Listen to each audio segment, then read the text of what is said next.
What's up, guys? Welcome back to 90 Day Fiance, Crazy in Love, the podcast, or Married to Reality, depending on when you're listening to this. I'm your co-host, John, here with my wife and co-host. Unlike Victor, she's watched every single episode of this show. It's the one and only Teresa. Hello, everyone. How's everyone doing? And that's right. Did he really say it? Yeah, That he never watched? He did not do his homework. He came unprepared. He walked in and he goes, I don't know. I've never seen an episode of this show. I mean, do we trust him? Yeah, I don't think it's a hit show on Providencia. No, but since you're on it, wouldn't you be Still. curious? Still, I don't know. I don't think he's the first person who's never seen the show that's been on the show. I'm not that surprised, but I guess. I would do my homework before a tell-all. Those are the things that you got to go in knowing who's who's Sean, what kind of questions are coming my way, how do I respond? Do I tell the whole truth, nothing but the truth, so help me?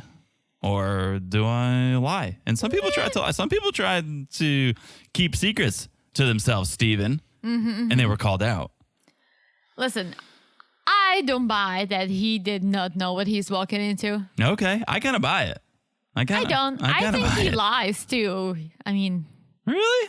Well, we know that, I guess. So people who cheat lie. that's for sure. So him playing it cool, maybe he didn't binge watch every episode of every season like we have, right? Guilty. But he definitely watched the show. Guilty. Get out of here. Guilty. All right.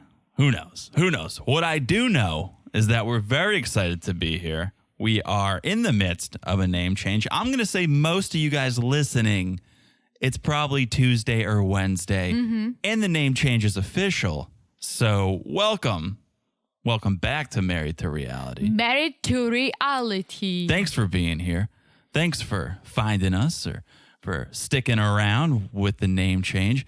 Speaking of the name change, we had to change the Instagram to go along with the new name. And I'm not going to say where to follow us right now because I don't know where you're listening or when you're listening.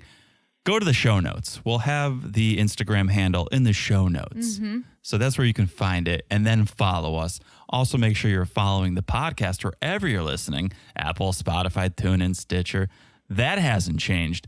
It hasn't changed how easy it is to follow. All you have to do is look down and smash that follow button. Yeah, guys, smash it like it's as hot as our new name. Oh, and yeah. Ellie. Oh, This is a double hot. This is a double hot. We thought Ellie was looking fine. She looked really good. Really? But not as good as our new name. No. To me, she looked like a manager at TJ Maxx. She was dressed as managerial, trying to sex it up with those high boots. Now the boots weren't really good. Looking a little home goodsy. Looking like she was strolling the house of home goods. She cleaned up nice. They puffed her hair. That was it. I barely recognized her with the makeup on. They puffed up her hair. Yeah, makeup and the earrings. I thought she looked good. All right, well, let's save it. Let's save it for Outfits the segment. But yes, it is hot. It is hot all around. So please smash the follow button or press that plus sign. You know, if you're on Apple Podcasts, you got to press that plus sign. Theresa's still not on board with that, but hey, I'm going to say it because people need to know. You're just trying to start a catchphrase. No, I'm not. I'm trying to get people to follow this podcast. You are, but okay. Okay, last but not least, if you haven't left a review yet, and a ton of you guys have, so thank you for that. But if you haven't, please do. It really helps the podcast, especially since we were changing the name. It helps the rankings. It helps people find us. It helps us know that you guys are enjoying it or you guys provide feedback. It's great. We love it. So if you haven't left a review, please do. Yes. Great. Thank you for your support. Speaking of reviews, got a really nice one here that I would love to read. Okay. This one comes to us from our friend, Poor Professor. Hello, Poor Professor. What did your students do to you, Poor Professor, that you feel like you are a poor professor? I mean, kids, am I right? Yeah, you're not wrong. Spitballs. What's spitballs? You don't know what a spitball is? No. You get a straw. Then you take the wrapper of the straw. Ew. Put it in your mouth. Get a little moist from your saliva. You ball it up. Put it in a straw. Pew, right at the professor. Right at the poor professor. Why would you do that? Because kids are jerks. Not something I've ever done, but I've seen it done. You would get expelled in the Czech Republic. You would get expelled. Yeah, it's not good. The worst I ever did was I put chalk in an eraser. You can kind of peel open the underside of an eraser and you stick a piece of chalk in there. It's a little hidden, a little bit of a secret. And when the poor professor goes to erase the chalkboard, it actually chalks up the chalkboard because there's chalk wedged in there. A little bit of an April Fool's gag. Okay. Big hit on April 1st. But that's as bad as I guess, as naughty as I get. I don't think I've ever done anything. Such a goody two shoes. But I know we had a professor in middle school, and one of the guys in my class, he was trying to be cool. Yeah. Right? And he was talking back at him, and my professor grabbed his big stack of keys, threw it at him, hit his in the head. I think that was a janitor with the keys, but okay. It was an issue. Sounds like it. Sounds like it. Okay. But poor professor, they write 5 stars. You guys are great. Okay. Thank you, poor professor. I like it. You guys are great. Your podcast makes my week. It's a great show. You guys managed to break down the show without being mean, and that's my favorite thing about it. Oh. I feel like his students or her students are probably mean. I was just going to say, I hope he or she don't listen with their students. Why not? We're trying to grow this audience. As long as they're college age. Professor, they're college age. That's true. They can get in on this. High school are professors too. No, those are just teachers, at least in the States. Okay. They're high school teachers. Professors are college. Professors in gymnasium, high schools in Czech are professors. Interesting. Okay. But that's not all. They go on to say, it's also nice to hear what a happy, healthy relationship sounds like. Oh. Which we don't always see on 90 Day Fiancé. Nice job. Smiley face emoji. What a review. I love it. What a review, poor professor. Love it. Thank you very much, professor. You're my favorite professor. We wish you wealthy, happy new year. Okay. I mean, if you think he's poor. Health and happiness. Oh, I didn't think they were talking monetarily poor. I think it was like poor professor, like. Oh, I did like, too. But womp womp. listen, who doesn't want money for New Year's? I want money for New Year's. That's all I want. Money. Just give me money. That's all I want. What's her name? Mother Asuelu. Madura Suelo. Oh, Lucina. Lucina. Yeah. So thank you, poor professor. That's an awesome review. We appreciate that so much. And if you guys haven't left one, please do. Please do. Love it. Thank you very much. We hope your kids are nice too. Yeah. Send them to us. We'll talk to them for you. All right. Before we get into this tell-all, before we get into this episode, how about a little 90 day, by the way? Sure. All right. Okay. I mean, this is your last, by the way, of this season. Yeah. I mean, we're going to roll into it next week, so. Well, yeah, but I know that, by the way, is different because it's a general idea. Yeah. But still, this is the last episode of the season. You're putting a lot of pressure on me. A lot of pressure. You're putting a lot of pressure that I don't know that I can live up to, but. Just try. Let's try our best. Okay. We know Jen, Libby's sister Libby Jen. Okay. She was recently on another podcast. Okay. E for Explicit. This is a podcast. It's a guy. He seems to interview just about anyone, really. He's got some reality people on there and some others. And he got Jen. Okay. And it's about an hour or so long interview. And I learned a little bit that I thought I would share. What did you learn? Here's what I learned. For one, Jen not only works in real estate with her family and her friends, she's got some real estate workings with her friends. She also works in surrogacy. Okay? Is she doing the surrogacy? She's not a surrogate. She works to onboard surrogate mothers. Oh, interesting. So she helps people set up their profile, get their tests done, and then she matches the surrogates with parents looking for a surrogate. Oh, that's interesting. It's interesting, right? Something they never covered on the show. Probably because it's a little too professional. You probably don't want to mix that in with the drama. Very true. That is 90 Day Fiancé. But I thought that was interesting. So that's pretty cool to learn. And then she goes on and she talks about the show. A little behind the scenes of the show. And I don't want to spoil it all here, but a couple things that I found fascinating. For one, that RV that they rented, yeah, all legitimate. They thought they were getting a nicer one. I don't know if production Interesting. kind of punked them or not, but they were presented as it's going to be this nice RV. I mean- and then it shows up and they're like, wait, what? This is it? It wasn't bad looking RV. A little outdated, I think. Was it? It wasn't the top of the line. Well, no, but the top of the line is for the Justin Biebers of the world. Yeah, those things are And that's not 300,000. them. Yeah. So that whole thing was real. Chuck wanted to take the RV to see the fam, and they got it, and they were a little surprised at the quality of the RV. So that was legit. Interesting. Then the fight at the family cookout, also legit. Jen said she got in between Libby and Meg because she really thought Libby was going to kill Meg. Oh She's my like, this gosh. is going too crazy. I got to intervene before someone gets hurt. I was going to say it would be the other way around. Like Meg looked more aggressive. She was, yeah. I mean, good for Libby. I guess was she on learned something. something from her hubby. Yeah. And then the most wild thing that was legitimate that Jen said was Charlie's speech at the Moldovan wedding.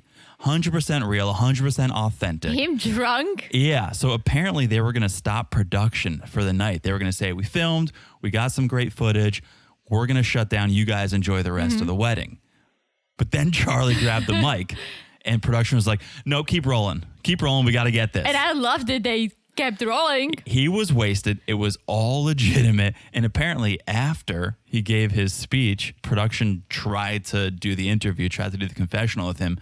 Charlie was so wasted they couldn't even get a sentence out of him. Jeez. And I didn't think that it was that authentic of a moment. I thought, I they must did have because he was clearly drunk. schlammered, absolutely schlammered. So when you're drunk, you just say and do about anything that your mind But you didn't helps you to. you didn't think the producers were like, Charlie, you should give a speech. You should give a toast. No, I feel like Charlie has his own mind. He sure does.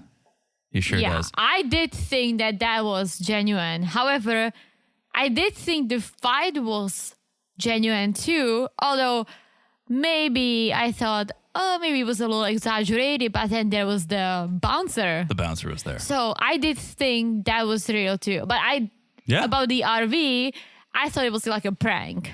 Yeah. No, it's all legitimate. The RV would have been great. But they should have gotten either a way bigger one or two. Yeah. Because it was too many people for the RV. It was too many people. But it's good to hear that it's all on the up and Yeah. up. It's all authentic. I'm not going to give everything away. If you want to hear more from Jen, check out the E for Explicit podcast. I will check it out. Apparently, Becky's going to be on a future episode. So let's hear Sister Becky. Sisters. Let's hear what Becky has to say. Maybe I'll come back with a by the way. Becky? A Becky by the way. Yeah. Come Becky. From Becky. Come back. Oh, come Becky. All right, let's go to number 2. By the way, number 2. All right. A short and sweet one. Jess, Colty's ex. Okay. Jess, she just launched a new business venture. What is it? Last Kiss by Jess Caroline.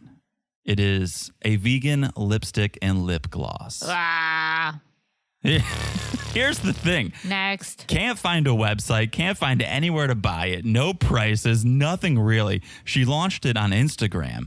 It's a couple pictures that she posted. She's got her packaging, she's got her logo, she's got her friends showing it off. Actually, Courtney is in a photo showing it off.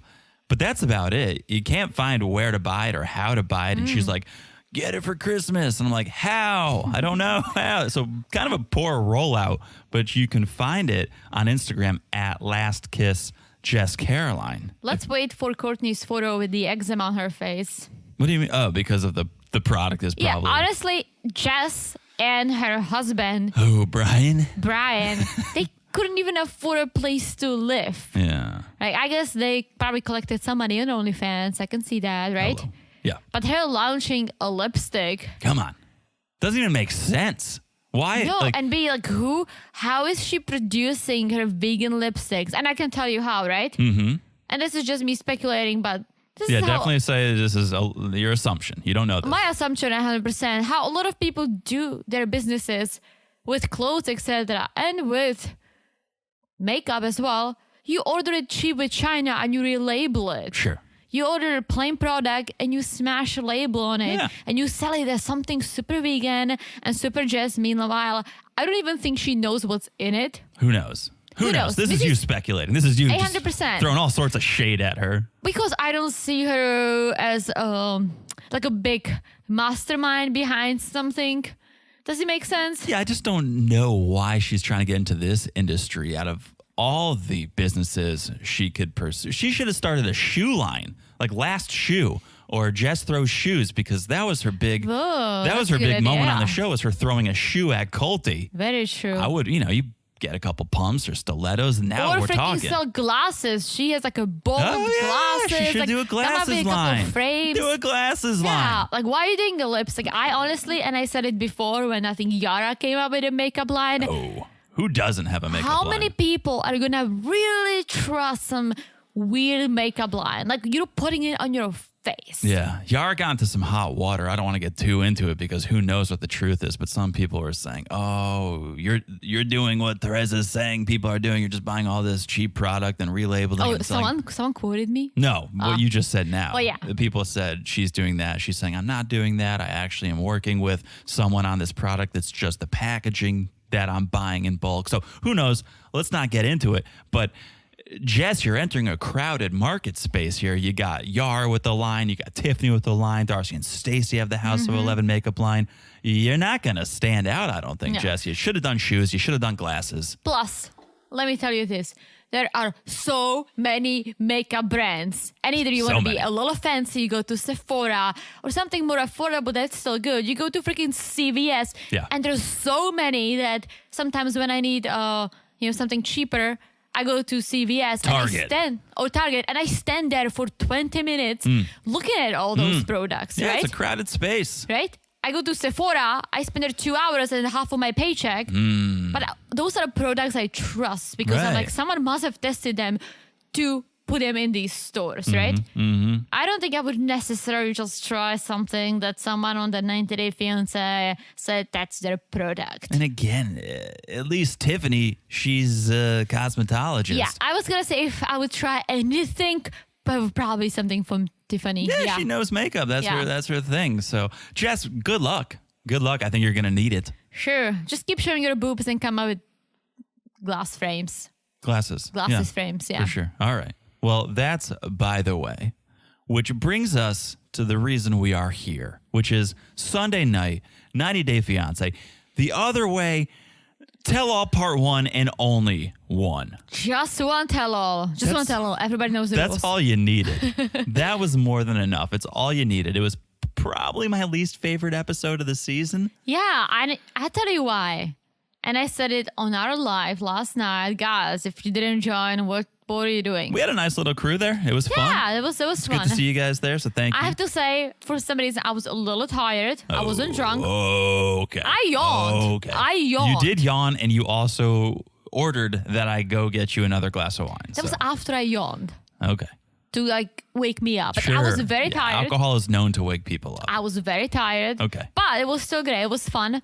But as I said, they really hyped it out so well because the previews looked so spicy. And I was like, yes, bring it on. I'm so excited. And then the story started unveiling and it was like, oh my gosh, Steven, this and that. And then Alina's like, yeah, I knew about it. Yeah. Right? I don't want to give anything away. We'll talk about it. But it was almost like, oh, you're so hyped up. And then it was like, oh, it goes up and down and up and down. And then it's just flat. It just ends flat. It's all editing. It's all trying to get butts in Yeah. the seats. And we've said it before. I was- TLC doesn't care if you're happy with the episode. All they care about is that you watched the episode. True. So they're going to do all the marketing they can to get you to watch the show. I was going to add, I almost feel that Sean Robinson was bored. Yeah. She wasn't that, sometimes she gets so sassy and Yeah. really into it and she laughs. Not this time. Nothing. I think even her dress wasn't really good. Oh, boy. That whole thing. Oh, boy. I'll get there. I think what added to the lacklusterness of it, and let me be clear, it had its moments. It did. It had its It did. moments. But I think what added to the lacklusterness was it was half in person, half at home. Mm-hmm. So it wasn't a completely Skyped tell-all. It Yeah. wasn't a completely in-person tell-all. True. It was a meeting at work where half the team is at home and the other half's in the office, and there's no synergy, there's no chemistry. Angela can't stand up and storm off. She's not there. It was a little flat, but it had its moments, and I'm happy it did because it definitely gives us something to talk about. Oh, for sure. So let's talk about it. Let's talk about the arrival. Let's talk about the arrivals. We're in New York City. We always are. We love New York City. We love to see it. Ellie and Victor are first to show up. They show up together. I think Victor is more pumped about NYC than about this whole tell-all. It was his first time in the Big Apple. First time seeing the show. First time in the Big Apple. A lot of first times for him. A lot of firsts for Victor. He looked good. I thought he looked good. I think he looks the same all the time. I think this was the best he looked.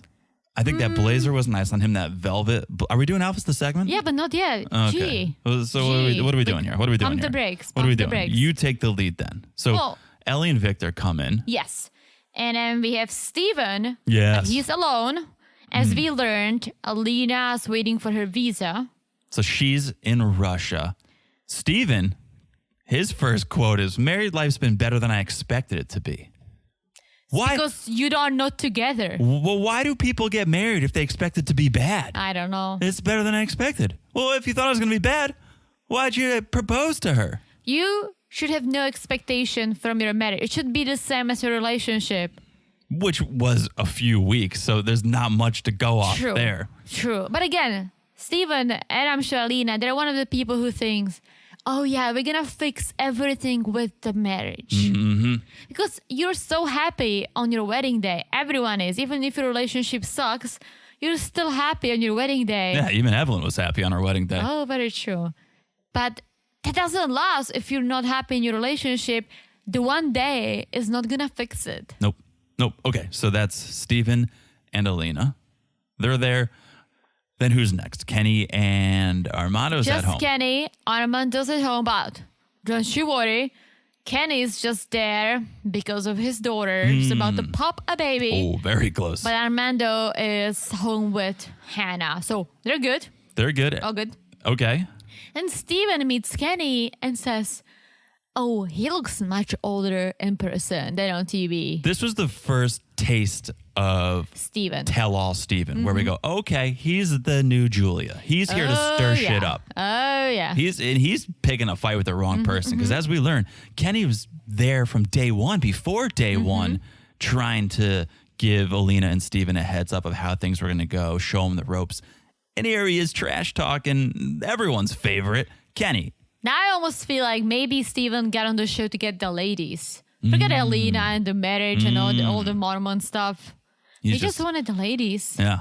It's apparently working out for him. But yeah, don't trash Kenny. Like, Kenny is the bomb. Come on. Okay. So that happens. Then we get Jenny and Sumit, who are in India. Okay. So business and as then usual. Armando and Cora and Evelyn are joining online Yep. as well. They're Skyping in. Ari and Baby in person.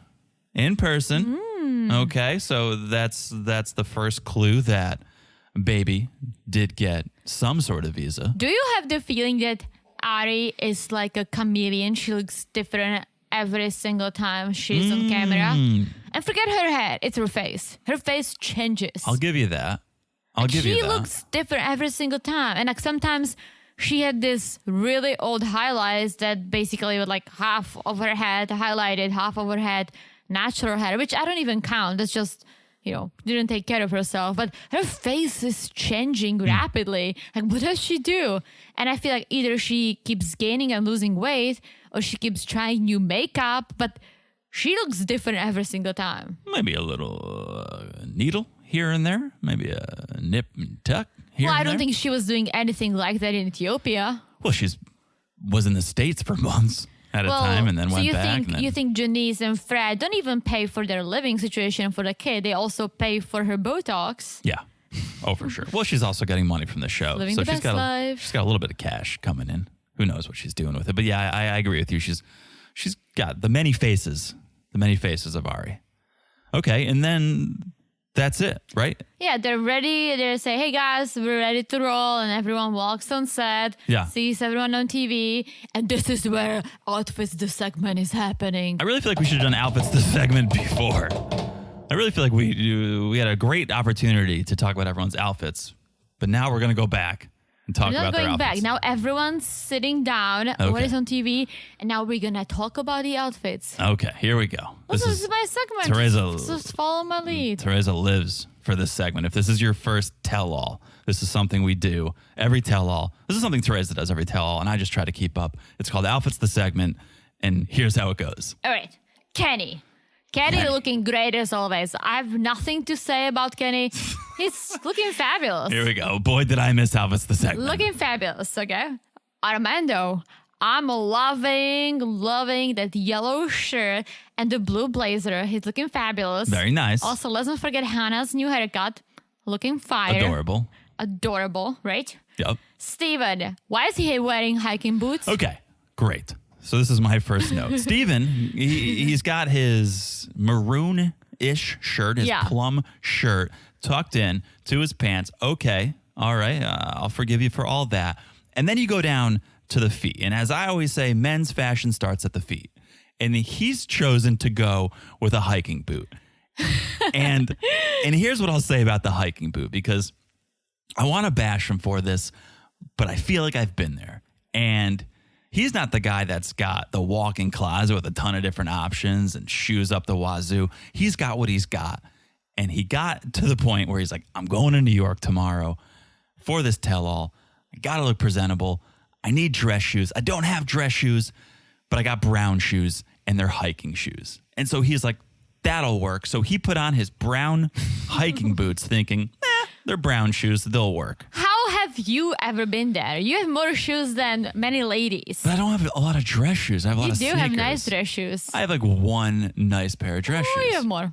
But I've been in a pinch or in a place where I didn't want to go full dress shoe, and you whip out not a hiking boot. You would never wear your hiking boots. But maybe a Clark, a more casual brown shoe as opposed to a dress shoe.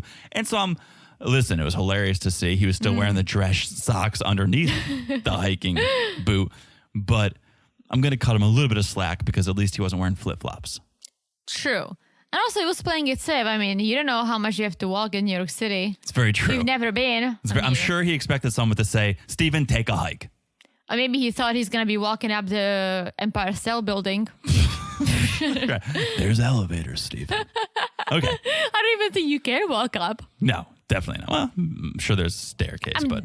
Yeah, but they're offices. I don't think they just let people walk. Right. Steven would find a way. All right, Alina. Alina's looking pretty. Her teeth are white. Whoa, okay. Red lipstick, blue polka dots. I thought she looked pretty. She combed her hair, kind of like styled it. Okay. So she looked more mature than throughout the show. Like throughout the show, and you know, she looks pretty without makeup, etc. But she looks very young. Right? She really does. As she is. She but really this is. made her look very mature. Okay. That was nice. Okay. All right. I have no notes about her. Moving on to Corey. Okay. Why is he wearing a shirt that's the same color as his face? Oh, okay. All right. See, I went the other route and said, finally, I feel like he's dressed for the occasion. There's been so many times he's been at a skate park, he's been wearing a button down. He's been on the beach, he's been wearing shoes. Finally, he's got a decent vibe going. Blue blazer, pink button down. I'll take it. Oh, I cannot take the pink button down. It's an aggressive pink. I don't like it. If he was wearing white button down, a little unbuttoned, like let's keep it beachy. Okay. That would be much better. All right. Agree to disagree. Because his face is pink. Agree to disagree. It's like, what are you trying to match? And especially sitting next to Evelyn with a bright purple turtleneck, which I appreciated. Loving the turtle. That's my vibe. Speaking of the turtle. So it was like bright purple, bright pink. It's like, I'm like, my eyes are going to fall out of my head. I want to address Evelyn's attire because Steven launches into his own Outfits the segment. He's doing Outfits the segment when he's like, Evelyn, this is the most modest I've ever seen you dressed. Which leads me to believe he definitely subscribes to her OnlyFans. Oh, for sure. Because I don't know where else he's really seeing her. She lives on the beach, so right, I don't blame her. All day, every day. But I love the turtleneck. Okay. turtleneck was great. Her Okay. hair looked nice. She looked good, right? Good. Okay. Right? The only thing, you know how, what is it called? And I wear those turtlenecks too. Mm-hmm. It's like a bodysuit, right? Okay. All right. Yeah. Skin As tight. she was sitting, you could see Skin tight. because it was, her sides were showing up. Oh, skin or Yeah, her skin. So okay. like her bodysuit went a little higher. And there are some that they do it on purpose. Okay. Not sure if that was her vibe, Don't know. but listen, looked good. Okay. All right. Next, Ellie. Oh. Ellie brought it. They puffed I up don't her know what hair. you're talking about. No, they puffed up her hair. They put those hook earrings on. Yeah. Put some makeup. Green is her color because she's a redhead. I'll give you that. I didn't love the boots. She could have worn, something a little more feminine, or at least at some high heel to Oh, it. the boots were sexual. Knee highs. Yeah, but flat. She They were flat. either looked like the manager at TJ Maxx during the Christmas season, or like a middle school teacher trying to attract some of the 12-year-old boys' attention. That was the vibe I The was shoes getting. were flat, I think. I didn't pay attention. I the think they heel. were flat. At least they looked flat. Okay. Wasn't my vibe. I'm Okay. all for her high booties, but that wasn't it. But overall, she looked great. I Okay. thought she brought it. All right. Yeah, I barely I thought recognized she her with the brought it, makeup. right? Yeah. Looking All right. good. Victor probably wearing whatever Ellie bought for him. I still think probably the best dressed. One of the best dressed on the tell-all. He was very put together. Maybe the third best dressed. The chinny chin, the dangly. Oh, yeah. She's got a whole box of those dangly earrings. Like his his dangle was a little too dangly for me. But other than that, Very thought he looked sharp. islandy. Thought he looked sharp. Liked it. Who else? And let's talk about Ari. Who's not talking about Ari? Evelyn's talking about Ari. So, I don't understand what Evelyn sees in Ari, but I almost feel like they must have some friendship going on. Or it was a backhanded sort of compliment of like, look at you, girl. Yeah, get it. It's like, get you're it. so hot, you're too hot to handle. It's like, what are you looking at? Yeah. Are we looking at the same person here? Yeah. Because I didn't like Ari's dress. I feel like it kind of fit her. But what I was struggling with was her hair. Like, what is going on over there? And once again, her face looked different. Again. Right. So I was more like thrown off. She was a face and stick with it, Ari. Who? Ari. Oh. I like how poor professor was like, I like this show because they're nice. We are nice. We're pretty nice. We're nice. But listen, I don't think that was her best style, but I also don't think she has the best style. So I'll let her go with it. Okay. Right? You're so kind. But I don't know what was going on there. Baby, classic baby showing the Ethiopian roots. Love I'm it. vibing it. Lion vibing shirt. it. Lion shirt. Very cool. Show where you're from. Very cool. Show your background. Love Okay. it. Sean. Sean looks great. I can believe she's almost 60. Like you and Kenny, WTF, right? But that dress, and as much as I love yellow, that wasn't the yellow I love. This was the Okay. canary yellow. All right. Like the little bird. I Like know the beep, bird. Beep. I know the bird. Yeah. Know That the was color. not it. And the dress was more like, oh, did you come from a 9-to-5 job in the office? See, that's how I feel about Ellie. And you're over here raving about her.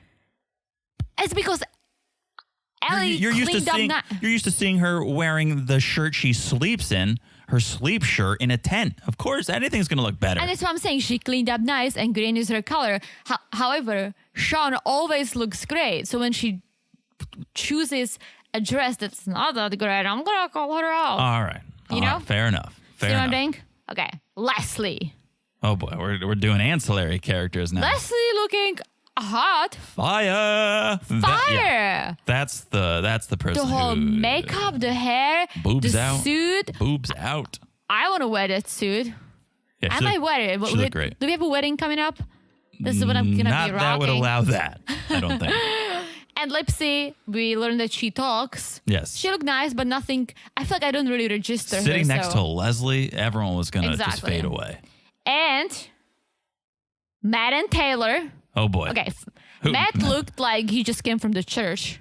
And Taylor looked like she came from court because she looked like Judge But- Judy. So first, that's what I thought. But then you actually look at it, and it's like a fashion collar. No, it was like a Ruth Bader Ginsburg collar. Oh, yeah. I freaking loved it. I thought it looked great. All right. Loved it. I Pick a think. style, though. You're over here wanting to rock Leslie's look, which is the complete opposite of Taylor's look. Listen, a week has 7 days. There is boy. time for everything. Oh, boy. I loved it. I thought it was good. Looked like a doily that she I almost put a plate the only on thing at your I'm gonna grandma's say house. is like she should have like sexed it up with like heels, you know? She could have sexed Right? it up. Yeah. She kind of like it was too laid back, too like almost manly. But if Oh, she was wearing interesting. heels, Interesting. or maybe like a skirt, killer, right? All right. But I loved it. And last but not least, Whew, thought we'd never get here. nothing special. Jenny and Sumit. Yeah. Not even an Indian outfit. Like, what are you doing? Sumit, I know. They kind of. Yeah, where is that hat? The pink hat? They went all out on the finale and then they couldn't hold a candle to it. I will say, Sumit was wearing a very similar shirt to Steven. And Oh, yeah, he was. who wore it best? I mean, that could be debated till the end of time. Hmm. No one is a answer. So we could say that too. Did we do it? We did outfits the segment. I think we did. Do you have Wow. anything to add? No, I think you covered it all. I love doing outfits this I segment. know it's your favorite. Tell me more people to judge. No, come on. We'll judge now their actions. We've judged their outfits. Now let's judge their actions. Agreed. Let's start with Ari and Baby because we see them together. Sean's surprised. Sean surprised her together in person in New York City. And what it means is Baby got a visa. Mm-hmm. And we learn Ari ended up going to Ethiopia for the visa appointment.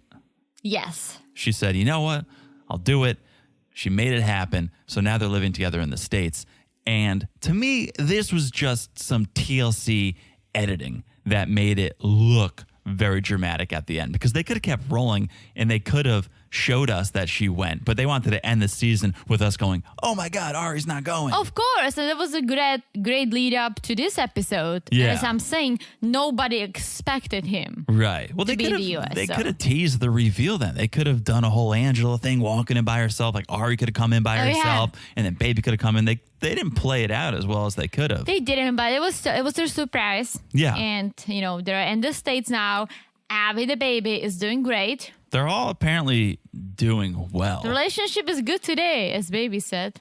I think it's good because Ari is closer to her ex-husband now. Oh, Lavender. Leandro, a.k.a. Lavender. They are closer than ever now that they're all living in the States. And I was just going to say, speaking of, Ari thinks that now the relationship is better because Baby can understand her better, seeing where she comes from and seeing her world, which I think that's BS. Nah. I think the relationship should have been good regardless. no matter where you are. Exactly. He could be like, wow, this is where you come from. But But it that doesn't shouldn't explain fix it anything. shouldn't fix the relationship. Ari, you're from New Jersey. I'm gonna leave it there. Well, we always say home is wherever the other person is. Yeah. So home is wherever Teresa is. For me, for you, I think home is wherever Of course. I am. So it shouldn't matter whether you're in Ethiopia, New Jersey, or otherwise. You guys are together. That's all you need. You got Avi. But whatever works for them, because apparently they're happy now. And we mentioned Leandro. We mentioned Lavender. Speaking of them, Sean brings them out. Ooh, Lavender without glasses. He's there. He looks better. A little. He looks a little better without He the reminds glasses. me of someone, but not in a good way. Interesting. He's definitely not my type, but I'm just kind of curious about Ari's type because he's very different than Baby. But Yeah. hey, she does have a thing for foreigners. That's for sure. That's for sure. That's for sure. I wish Lavender came bringing gifts this time, right? A thong to compliment the bra. But no, he came empty-handed. He sits down, and we learn how Ari had to break the news to Lavender that she was pregnant with another man's baby while they were still married. And Lavender basically said, well, we never broke up. It just kind of, it dissolved. Yeah. What does that mean to me? Like she left and never came home and the relationship dissolved. But hey, they're best friends now. How does that work? You're not dating. You can't just up and leave. You guys were married. I have a question for you. Okay. Who do you think would be better for Ari, Lavender or Baby? And forget about who you like more as a person. Yeah. Who do you think would be better for her? Well, it's a tough question because I really don't know. I feel like I don't know either of them well enough. I would say Lavender, just judging by the fact that they're best friends, and I feel like you should marry your best friend. But they broke up for a reason. There's a reason they broke up. Ari and Baby haven't broken up. So then I want to say Ari and Baby belong together. Well, they have almost broken up several times. I know, but they haven't. And True. Ari broke up with Lavender. So that leads me to believe they aren't meant to be together. True. But I was going to say Lavender too. But you know why? Why? It's because she respects Lavender. I think she has a respect for him. However, I think she's the boss of Baby. I don't know if I think she feels she's above Baby, but she doesn't feel she's above Lavender. Like Lavender could be like the leader in the relationship or like the one that takes, care of things. Yeah. With Baby's relationship, she is the one who does all that. She's the boss. I just think now that Ari and Lavender are not together, she can let things go easier. She doesn't care. It's not her husband. It's not her fiance. It's not her boyfriend. You do whatever you want to do. There's no sense in us arguing. So of course that relationship is going to seem a little better because you're not going to fight with your friend. True. So I think it's a tough question. I don't know. I mean, who knows? She's with Baby. Probably they neither. have a baby. Probably neither. Here's what I was surprised to learn.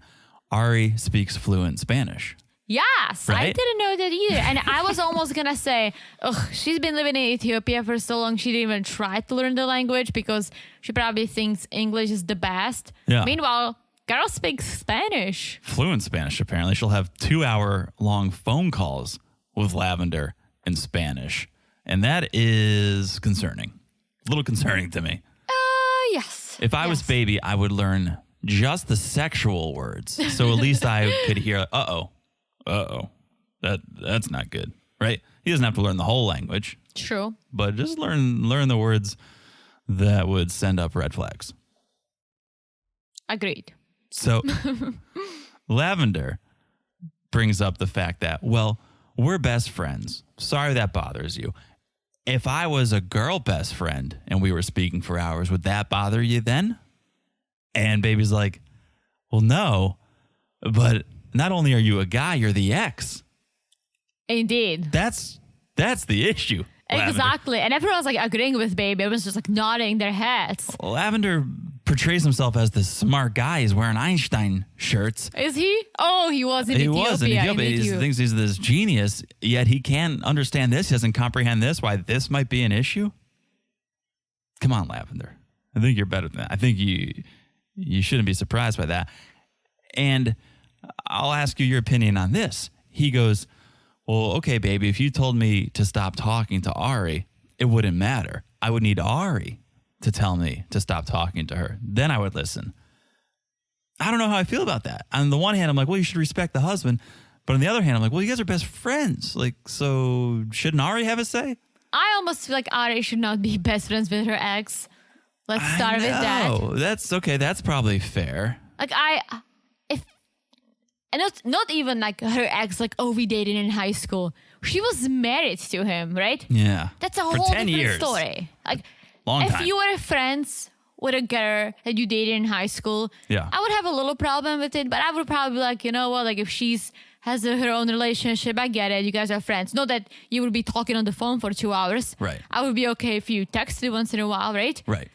But if it was someone you were together for years, oh hell no. They were married Yeah. for a third of Ari's life. Yeah. Right? Oh She's hell 29. no. They were married 10 years. I would literally draw the line being like, it's either me or him, Yeah. because I'm not dealing with this. Like, if you're spending all this time talking to your ex, not to me, Right. why aren't you with your ex? That's like an- literally. Well, Baby asked that. Oh, I Baby know. asked that. And I don't know that there was really ever even a good explanation. It was like, well, I wanted to do my thing. She wanted to do hers. Well, this is what I think. I think Ari wanted to do her own thing, and Lavender wanted to do his own thing. So Ari packed her bags and went to Africa. I forgot what she was doing, some missionary work. Right? Maybe. Right? Met Baby, banked, but got pregnant. I'm pretty sure if she didn't, it would be a fling with Baby. She Yeah. would come back to the US and eventually find her way back to Lavender. That's a good I do point. believe that. That's a good point. But now she has a baby with baby. She wants to keep the family together, but she doesn't want to let Lavender go. I know. They need to have a real conversation, Yeah, it's Ari and messed Baby, up, for and have a sure. real. And if it bothers Baby that much, Ari should say, "All right, I don't want to upset you. Our relationship, our family is more important. I'll stop talking Yeah. to Lavender." Or be friends. I get it. Like, baby, text once in a while. How's your life? But don't Yeah. talk on the phone for 2 hours every day. Yeah, don't spend nights together. Yeah. when hell no. Ari comes home from Africa. Yeah, a lot of issues there. A lot of issues. So Lavender leaves, and that doesn't stop. That doesn't put an end to the issues because then Sean brings in Mimi and Wish. Mimi and Wish. We learn a couple things. We learn Wish never really said Baby was cheating. True. She just said there were a bunch of people sleeping over at Baby's. Well, that's what Ari basically said. She said that Wish was asking her if she can stay at the house. And Ari said, why would you? And then Wish said, well, you don't want me there, but why would you care if there are other girls staying over? Right. Something like that. No, Not that- word by word. But That was it. And props to Wish for actually asking Ari, because I assume she could have just asked Baby, hey, it's your Yeah. house too. Can I sleep over? And maybe Baby said, oh, you got to ask Ari, or I don't know. She asks Ari, and maybe Ari was like, no, I don't want you there. And she said, well, there's a bunch of other girls. Well, what do you care if I'm there? But then Sean asks, okay, so you know that it was just people sleeping over, not necessarily anyone hooking up with Baby. Ari, do you believe that? Do you think Baby cheated on you? And Ari says, no, she doesn't think that. Well, I feel like they talked it through, and she probably talked to her nanny and she calmed down. But she said, do I believe there were girls sleeping over? Yes. Yeah. But she said, do I believe he cheated on me? She's like, I don't know, but I don't think so, which is good. Right. It's good because we have the kid. We're going to stay together. Yeah. We're going to make this work. So at least I hope she doesn't think so. In the back of her mind, who knows? But she said, no, I don't think he did. So that's good. Speaking of the nanny. Speaking of the nanny. Apparently, the only reason they're still together is not Abby, but it's the nanny. Yeah. Because Ari wanted to break up with Baby many times. Yeah. What a great relationship, am I right? But the nanny said, no, you love each other, stay together. She's the glue. She's her best friend. But, Mimi and Wish hate yeah, the nanny. apparently nanny talks shit behind Ari's back. Apparently Baby hates the nanny. But he didn't say. Well, Wish and Mimi were saying that. Ari's like, oh, no, Baby loves the nanny. So tell them you love her. Tell him, Baby, how much do you love the If you nanny? don't say you're not eating for a week. This turns into a huge fight, an out of proportion fight. So much so that Ari's like, I never ever want to speak to you guys again. You're pathetic and I don't want you in my life. Boom. And she stands up. Ari stands up, walks away. I'm not going to call it a storm off because it was more of a casual stroll off the set. Nothing is a storm off compared to Angela. No, this looked like Ari was hungry and she wanted to go grab something from craft services. She kind of just she walked off, and then when she gets back there, she sounds like a drunk girl in the bathroom of a bar. She's like, our nanny is an amazing human, more amazing than you'll ever be. Okay, so whatever, you have Jared. You can have Jared and his small penis. Our nanny's the best. And it's like, what? What's even happening right now? Well, it's beautiful that she feels this way about the nanny. I thought they were bashing the nanny. I guess. They're bashing her best friend in guess Ethiopia. So. She's the most amazing human. She's the most amazing human, and you'll never ever come close to her. To me, it was out of proportion. Well, it was, but I'm saying It was extreme. I get it. Like, she was emotional because they were talking shit about a nanny, and she loves the nanny. So I guess. I think there's something there that we have not tapped because, again, it just seems so over the top for what? The nanny is saying what about who? It's not, the nanny is not telling Ari that Baby's cheating because Ari doesn't think Baby's cheating. So what is the nanny saying that's so bad that Mimi and Wish hate her so much? That's what I don't know. That's what I'm getting hung up over. I don't know. I don't know if we'll ever know. I don't know if we'll ever know, but well, who knows? Let us know if you know. So Wish is like, we love you, Benny, but I don't want to ever talk to Ari ever again. Be with her if you want, but I don't want to be a part of it. And Ari comes back in. She doesn't want to be a part of it either. So she's like, I'm done talking until Mimi and Wish are gone. She said, it's pointless. I tried to befriend them, but it's not worth it. So Sean's like, all right, Mimi and Wish, thanks for coming. We'll see you later. Goodbye. And then even Sean's like, what was that? What just happened? And Ari again just defends the nanny, saying she's been there since day one. She's my friend. And many times when Baby and I would get into fights, only the nanny would be there to help us resolve our issues and figure things out. And she was also saying, I was trying to be friends and family with Mimi and Wish, but they never accepted me. We always had our differences. I think it's also Ari because she has a low temper. Oh, yeah. But they basically never hit it off. No. But I have to say one thing. I do get along with your sister very well. I love your sister, right? But let's say we didn't get along. I would still be nice and polite for you, right? Right. The fact that they fight like this, that's a little too much. It's over the top. So there's something we don't know. That's all I'm going to say. It feels like there's something we don't know. We love you, Rachel. We love you, Rachel. Just a shout out. Thanks for listening. Shout out to the sister. A long story short, I don't think Mimi and Wish will be visiting New Jersey anytime soon. I don't think so, no. Okay. Ari's probably calling the consulate, the U.S. consulate, saying, do not let Mimi and Wish into the United States, like ever. Yeah. Ever. That Mimi. The other Mimi, Nanny Mimi. She's more the than nanny welcome. was Mimi too. She's more than welcome. The tale of two Mimis. All right. Shall we move on to the couple who delivered all season and did not stop delivering on the tell-all? Steven and Alina. Steven and Alina. So, okay, we move over to Steven, and he starts with, I definitely feel like I'm the worst person in the room right now. Except for maybe Corey. But Alina's nodding like, no, Steven, you're by far and away the worst person in this room. Yeah, for sure. And the issue is she doesn't support his communication with the opposite sex. He doesn't listen to her. He doesn't see Alina's point. And Steven's like, I gave you control of my social media. I deleted Facebook. What more can I do? Well, a lot, because I don't think Alina has a full control of her social media. That was my question. Because Kenny goes, hey, Steven, are you still talking to girls online? Yeah. And Steven started talking in Russian to Alina, saying, can I say it? Can I come clean? Mm-hmm. And Alina said, just come clean. Just say it all, because you're a dirtbag. Be a man. Just Be a confess man. it. Be a man. And So he did. he confesses. He goes, yeah, that's the deal. I've been talking to other girls. Girls, plural, with an S, with about 9 S's. Because apparently he's been talking to 9 different girls, not just talking to them, but getting boobs, getting boob photos, Nudes. getting nudes.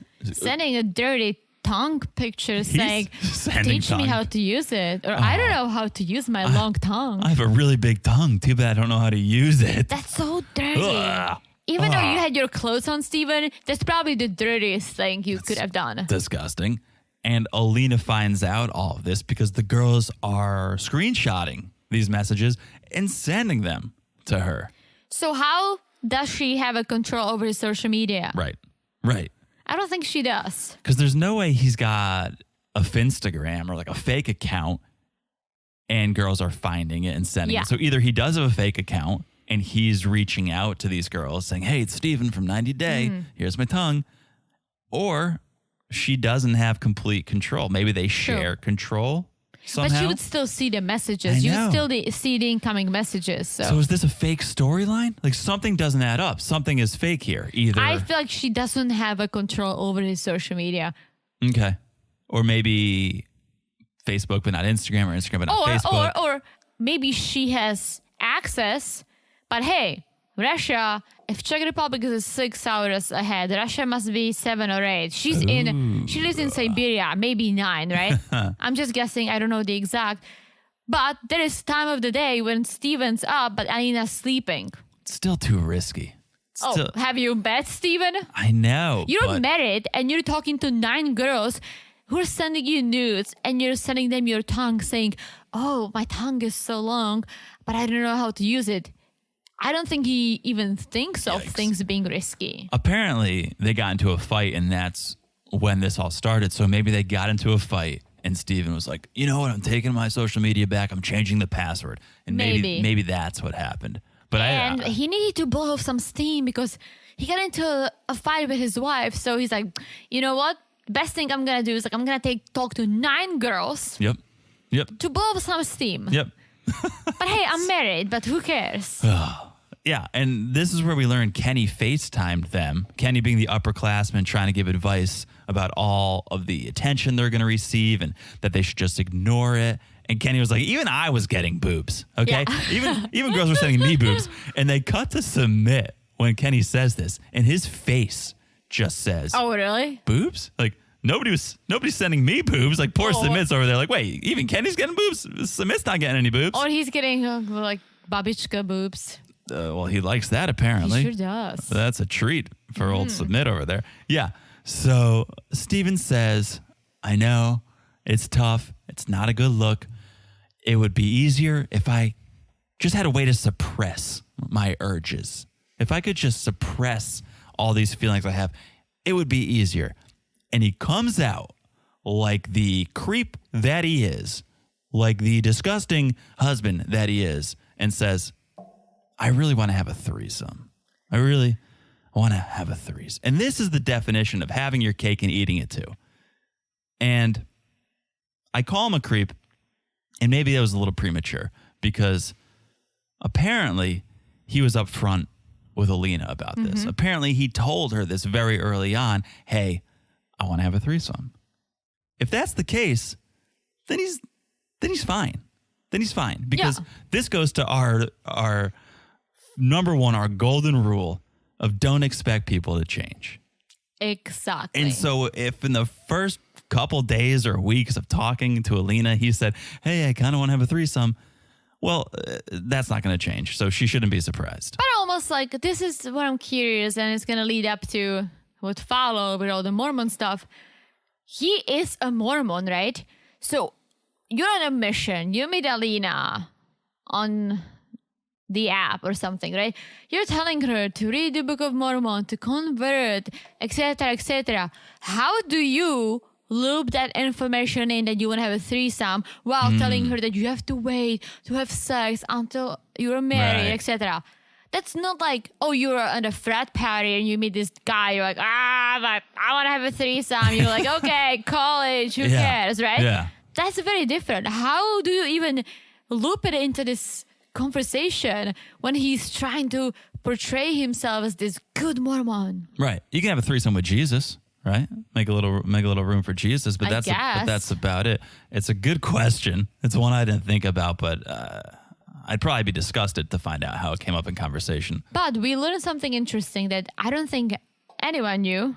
About Armando? Armando came out as a Mormon. Yeah. Or, not that he is a Mormon right now, or he doesn't practice, I guess, but he did grow up Mormon, Right. right?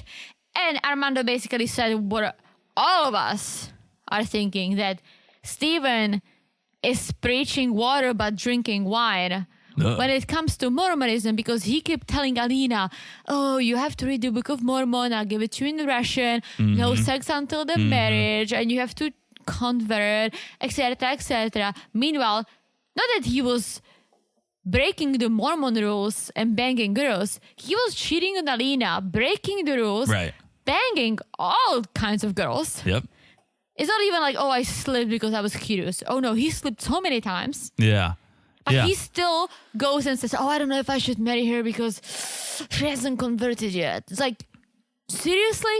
I don't get that. Just leave the faith, Exactly. Stephen, and then have Alina, and you two can go and be free and do whatever you want to do. And it wouldn't be anything crazy because his two brothers they have left. Yeah. Right? They have tattoos, they have crazy hair, but they still get along with the family. They still Right. come home for the barbecue. So it's not like your family would disown you. Right. Right? It's a very good point. But I also feel like if he did leave the church, he wouldn't have married Alina. He would have lived a crazy young life, just banging everything, probably getting a disease or two, and eventually probably marry someone. But I almost feel like he forced himself to marry because of the church. But at the same time, But I don't get it because he's still going outside of his that's commandments. the thing. I know. And no one will understand because it's Stephen. Yeah. Right? But it's like all he had to do is leave the church and live your life. If you are young and single and you're going to be banging several girls at the same time, probably someone might call you a perv, but no one's going to judge you. So many people do that shit. It's hard to leave things. It's hard to break up with things. We see it time and time again on Dateline where the husband kills the wife or the wife kills the husband. And you go, why didn't you just get a divorce? It's like, well, it's looked down upon. It's hard to do. I don't want to lose my family.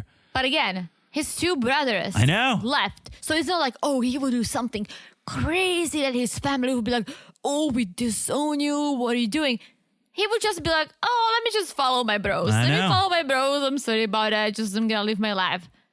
I know. Nothing. Honestly, this is like the easiest case. I know. It's crazy. But as you said, it's Stephen. So none of it makes sense. And then Corey steps in. Corey joins the Mormon party. Basically saying the same thing. And Stephen fires back saying, oh, you had sex before. But Corey said, well, but I wasn't following the rules. Right. It's the fact that Stephen's representing himself as a member of the church, but not acting like a member of the church. And then leave it to Stephen to hit us with a Nelson Mandela quote. Okay? Why are you looping Nelson Mandela into this, Stephen? He goes, one time Nelson Mandela was asked if he was a saint. And he said, I'm only a saint if you consider a saint a sinner who keeps on trying. And I love the quote, but I hate it coming from Stephen. I honestly hope. Have you ever been to Salt Lake City? No. There's this huge Mormon temple that you cannot go in if you're not a Mormon, right? Okay. I took a photo in front of it because it's big, right? I hope they have a big ass photo of Stephen with like a no-go. Because not allowed. Why would you let someone in who literally broke all the Mormon rules? Right. All of them. Right. At what point are you no longer a Mormon if you're not upholding the standards of the faith? I can totally see Stephen like sipping on some coffee and having some wine.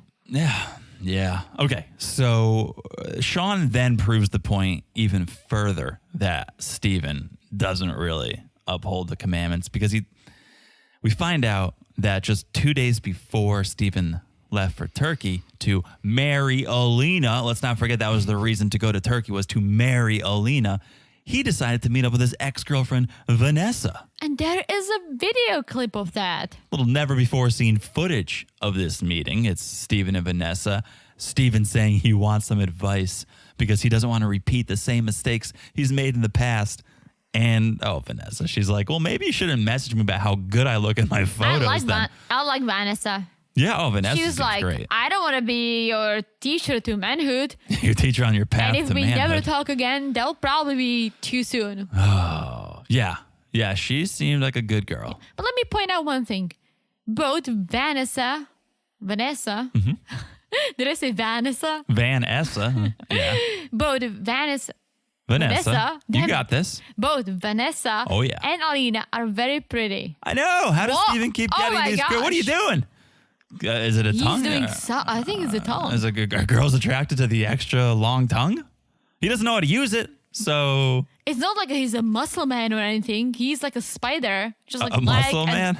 He has like a very long legs. And a little arms lanky. and tongue and long hair. Yeah. This whole thing is just very, very asexual. Mm-hmm. But somehow... I think because he is a sweet talker. He says what people want to hear. He just doesn't follow up on those actions. He tells people, oh, I love you so much. You're my heart, my this and that. Then he goes behind their back and bangs other women. Oh, for sure. But it's good for a few months. I mean, let's be honest here. Vanessa and Stephen only lasted a few months because during this time, he goes on a trip to Russia and Vanessa goes, you can hang out with other girls. You can date other girls, but please keep your tongue in your mouth. Please keep your penis in your pants. But what does Stephen do? bangs 3 girls in Russia. Sure does. Sure does. Also, Vanessa, Turning into a David over here. why are you telling your boyfriend he can date girls but don't go all the way? And that's my other question. What So, like, kind of relationship is that? I feel like I'm defending Steven too much here because the whole threesome thing, I was like, well, if you said it from the beginning, then it's, it's... I have to say one thing. Whatever he does, wherever he finds these pretty girls, Yeah. somehow they are crazy enough to just go along with all this BS. Well, Like, we're bashing Steven so hard, but at the end of the day, this girl told him, hey, you can set a I girl, know. just don't bang them. Alina's giving him like one pass after another. She probably printed like 50 cards of passes that just keeps giving him yeah. because he keeps breaking all the rules, but she's still with him. And I don't want to still down I don't want to for put all that. I don't want to put the blame on them because, as Vanessa said, well, I was going through a sort of a crisis, going through a faith crisis, and that's when I met Steven, and he's taking advantage of these vulnerable girls. So it's not necessarily their fault that they're vulnerable, and they're giving him second and third and 50th chances. But it's surprising in the first place that he even gets these girls. That's the big shocker. It's not that he keeps them and gets second chances. It's how'd you get them in the first place, Steven? I don't know. So, Who knows? So Vanessa, she comes out. She's very team Alina. Vanessa tells Alina Steven's not going to change. If anything, he's probably gotten worse. But as we said, Alina will not walk away. She thinks her love is enough to change him. Oh, Alina. Well, let's see how long that's going to last because I feel like eventually she's going to get to the US Yeah. and Steven either is going to change, which I doubt, or he's not going to change. Alina's just going to roll with it. Yeah. Or he's just going to become full-ass Mormon and bring another 6 girls into this relationship. And I'm here for it. But that's a different show. It's a different show. We'll start watching that if Sister Steven, Wives? if Steven goes on it. Yeah. Yeah. I don't know. Alina needs to run like Mr. Laser Runner. She needs to get out of there. She's better off alone with Cow Cat and Mr. Cuddles. She doesn't need Steven. That's all I'll say about that. She sure doesn't. But let's not forget the fact that Vanessa was actually in the studio bashing Steven while saying, I'm here for Alina, getting emotional, saying, Alina, it's okay to leave him. And I'm like, oh my gosh, this girl is being genuine and Alina's appreciative, but she's still gonna stick with Steven. Yeah, I couldn't believe how emotional she was getting. You can see there was some real trauma there. Yeah. Steven put her through some shit. She sits down and Sean's like, Vanessa, are you okay sitting this close to Steven? And it's like, Sean, like, Steven's tongue's not that long. I think she's okay. She's a good 8 foot away. Like, his tongue's not that long.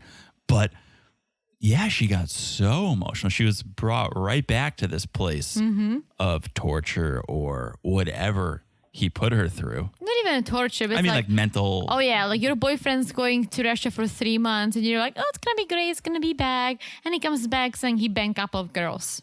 But again, and I don't want to put all the blame here on these women, but it's a little bit of a mixed message to say you can go to Russia and date girls, but just cut it off before it gets sexual. It's like, well, then you're just befriending girls. You're not really dating them. You're just friends with them. So I mean, you're not in high school. it's a little confusing. Yeah. Okay, that's Steven and Alina. Oof, that was a little spicy, but I wish them luck. And I don't. I Alina think they should does break come up. to the States, I would watch them on the regular 90-day season. Oh, I'll watch it. I just think for both of their best interests, they're better off separate. Oh, for sure. Especially for Alina. Mostly. I Well, feel Steven should always be separate. Steven doesn't belong. At this point, Steven doesn't belong in a monogamous relationship. At least I'll say that. If he finds a girl who's cool with being in a threesome or being sister wives, that's great. But he is lying to you if he says, I want to be in a monogamous relationship with you and you only.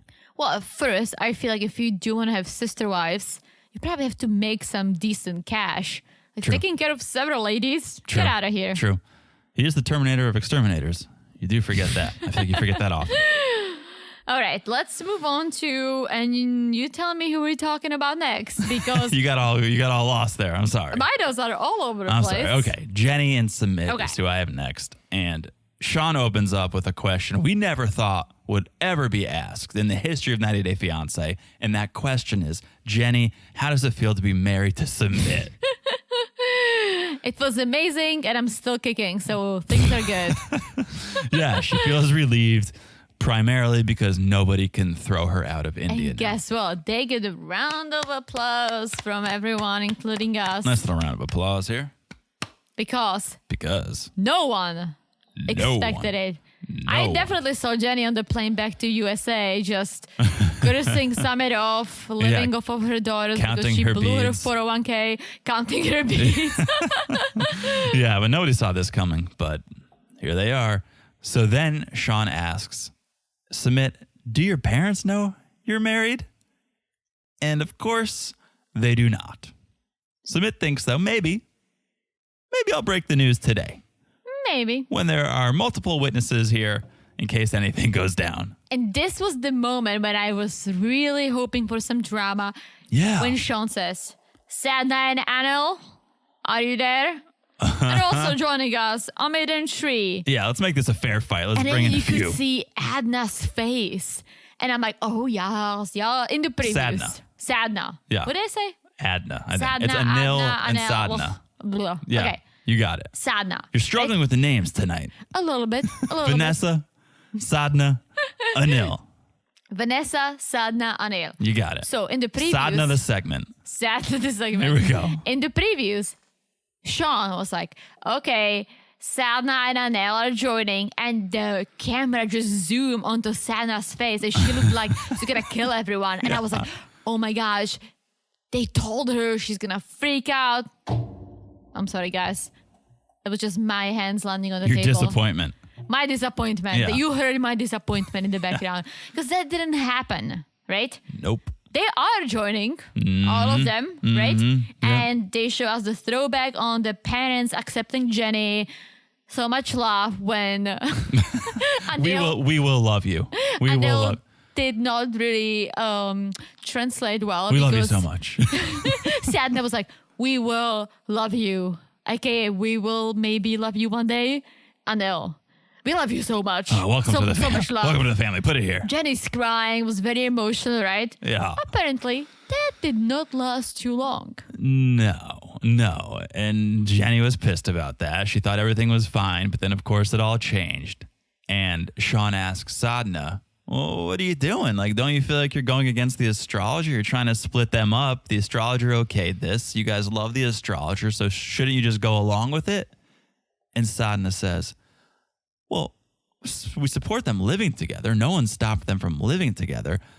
Not going against the astrologer in that sense. We just don't support them getting married, right? She said, I would not accept that. If they got married, Sadna would not accept that. And brother Amit chimes in and says, in terms of love, there's nothing wrong with Jenny and Sumit. But considering family, parents, it is wrong. Oh, come on. So then we get maybe the trickiest of the editing when Kenny jumps in. Because they make it seem like he nearly spills the beans about Jenny and Sumit being married. You thought of it for a sec. For a second, I was like, oh shit, he's just said that Sumit got married.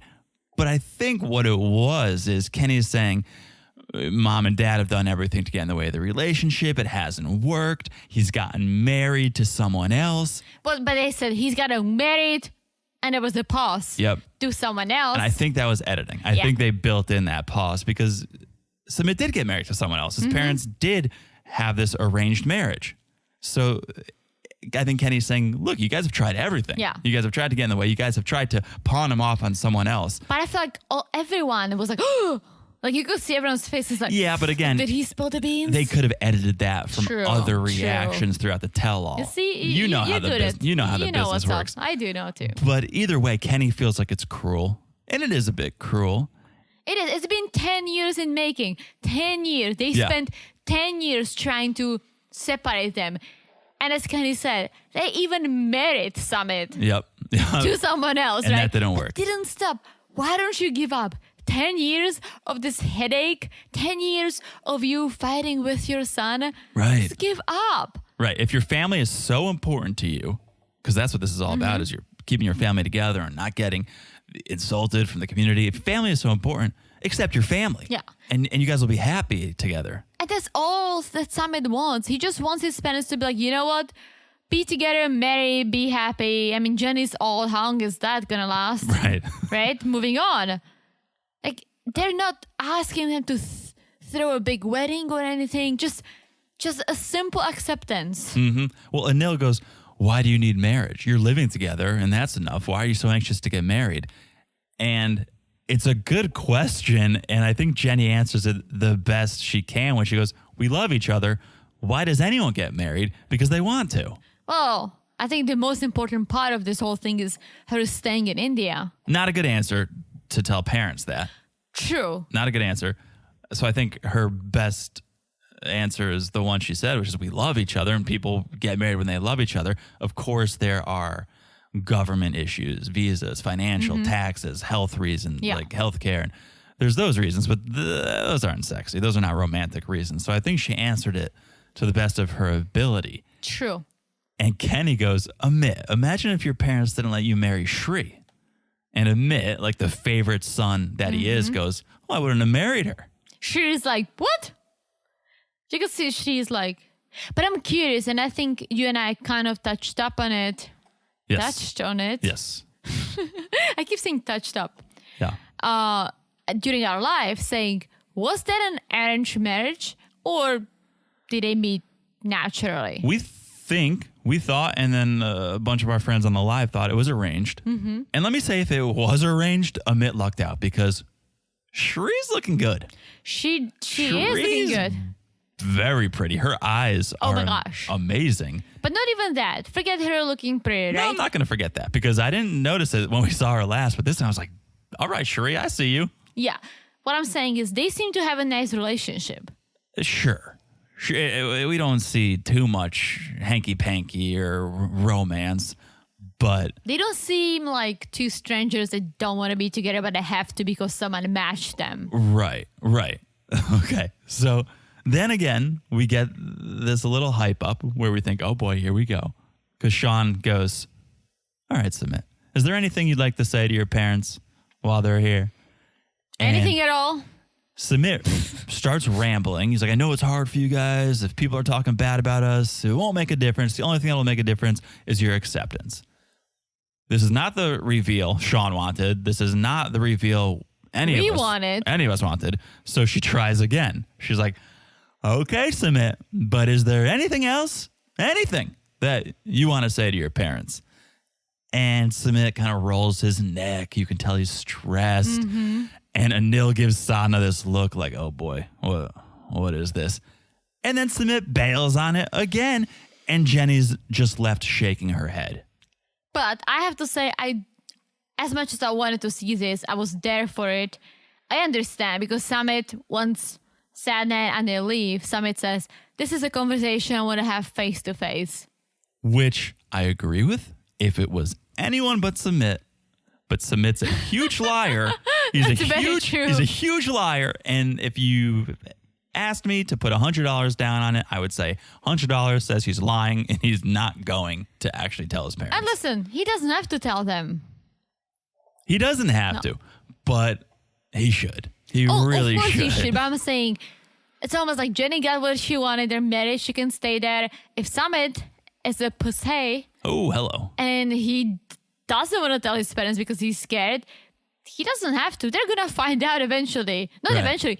They're going to find out if they watch the show. Oh, and you don't even need to understand English to see the little ceremony they were having. But they'll know what's up immediately. That's way worse is them finding out from other people who will message them from the community. I mean, there was a bunch of people at that ceremony that they had. For sure. That people saw. So it's just best for Sumit to come clean. And I think he will. But I'm saying at this point, I don't think Jenny cares.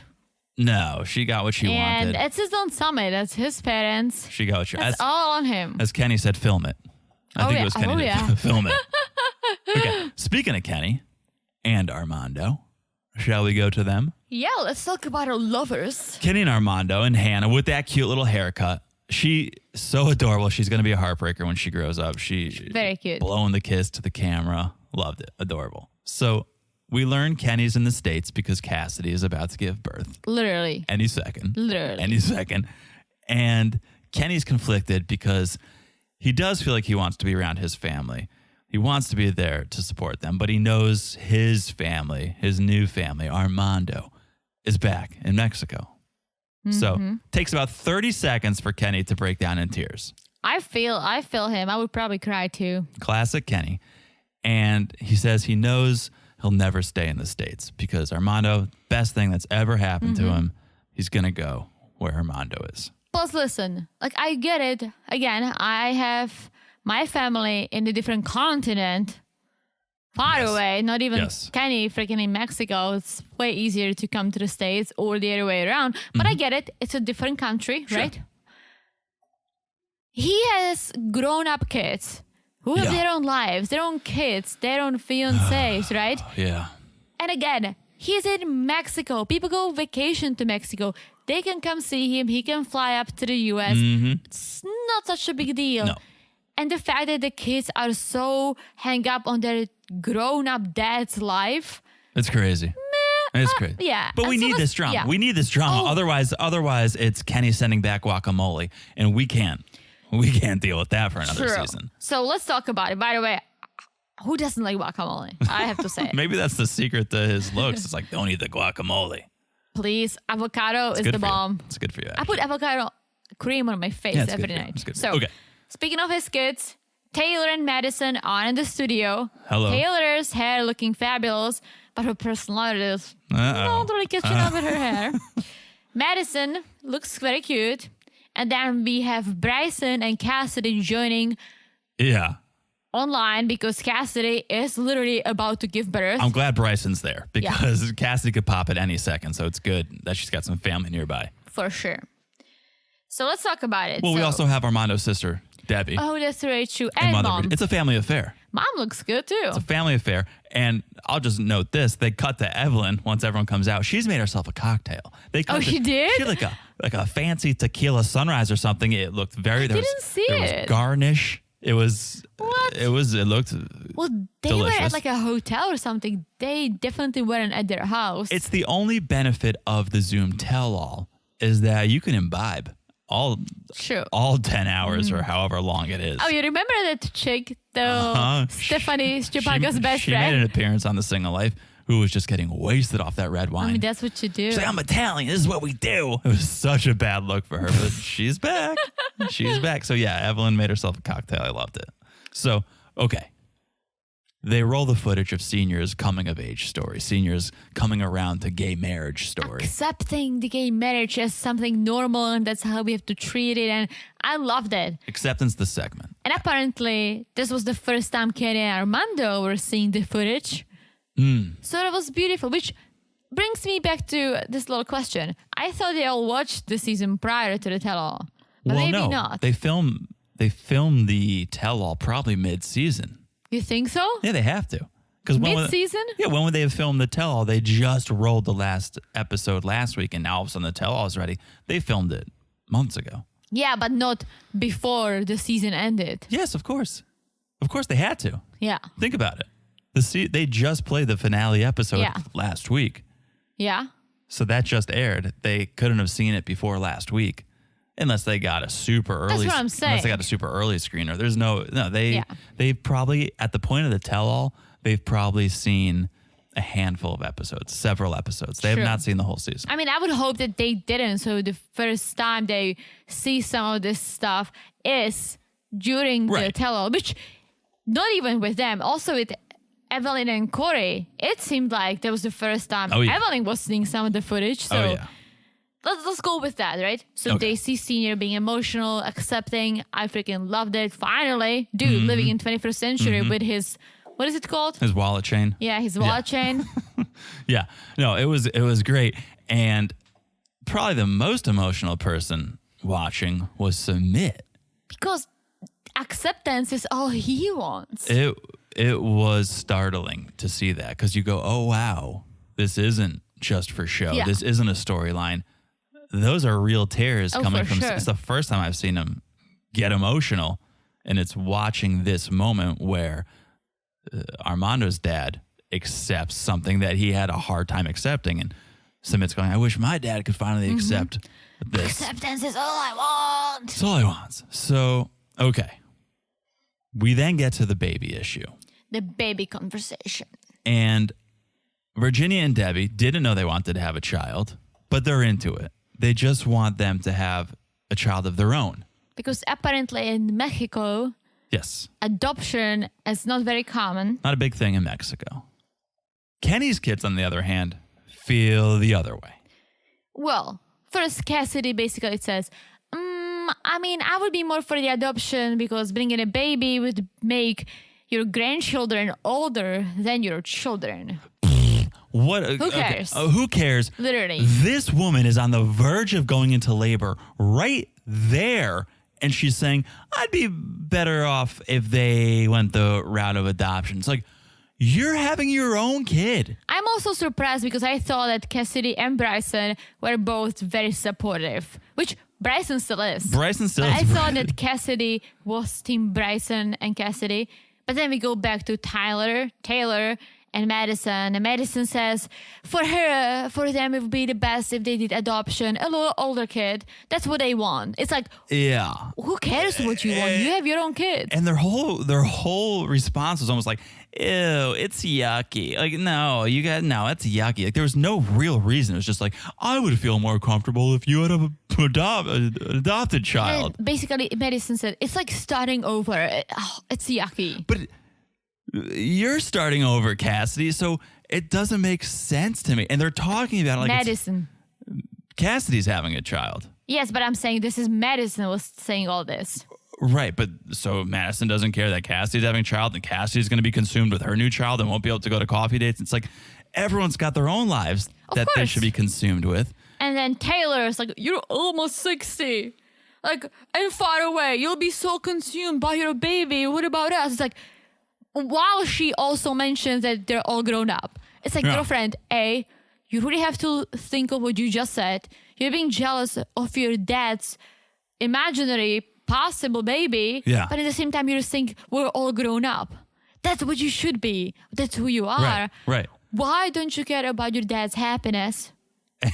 And they're treating it like a negotiation. Yeah, they're like, so for us, it would be the best if you did adoption because otherwise it's yucky. It's like, who cares? I don't think I could go as young as 6 months. I don't know if I can go. Would you be willing to do 4 years? Could we do 4 years? I can maybe 3 years. I can go as young as 3 years. It's like, this is not a negotiation. Yeah, it's like 6 and up. Otherwise, we're out.